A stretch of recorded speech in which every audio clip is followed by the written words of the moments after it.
دو روژا چهارشنبه وکی چهارشمه رش سه کسایتین هجا ین ملت کرد جناف کملگیا کرد بار کرن. سعید یوسف موزیکجنک بهم پابو. دکتر جوان حقی انتلکتویلک برز یه تریجان نرینا نتوایی بو. زین العابدین هان شاعر و نویسکارک برهمدار و برکتی بو. هر سیانجی ده همان روژه ده جیانا خو جدست دان.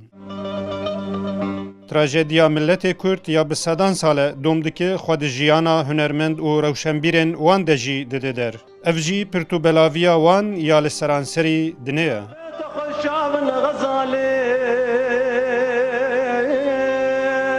سعید یوسف جوان هنرمنده کو در ناف همو قدا کملگیا کرد ده جدنگ و آوازاوی دهات حس کرن بو. دنگ جوانکاری و اوینه بو. ده 1947 ده لقامشلویا باجار روجاوای باشور کردستان هات بودنه. بین افبر 5 سالن خواه ترخانی موزیک و چاندا کردی کرده بو. او یک جو هستاین هری مزن یه آمورا بناو بزوقی جی بو. او ماموستای محمد شیخو جی بو. دوه لستانبول بناخوشیا پنجشیر قوچا داویه کر.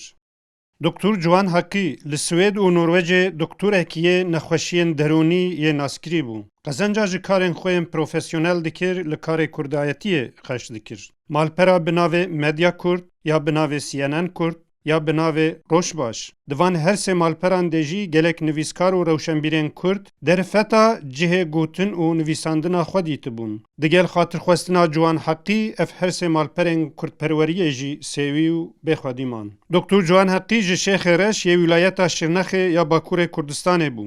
ویجی دوهله ستوکولمه به نخوشیا پنجشیر ده تمنک جوان ده جناو مبار کر. پرتوک کیاوی یا قرفی یا سیاسی یا ده استه که بلند یه انتلکتویالی ده به ناو خطا سورجی هیا.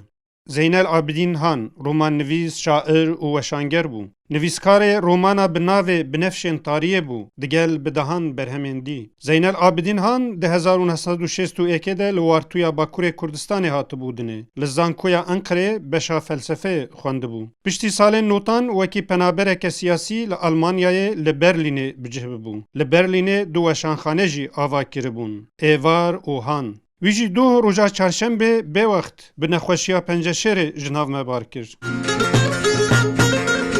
سه کسین خودانشیانین بلند ین مالا کرد و کردایتیه. موزیکجن مزن سعید یوسف، دکتر جوان حقی و شاعر و نویسکار زین العابدین هان. جناو ملت کرد بار کرن ده همان روژه ده. بلا سر مالبات و حسکرین وان و همو گل کرد صاحبه.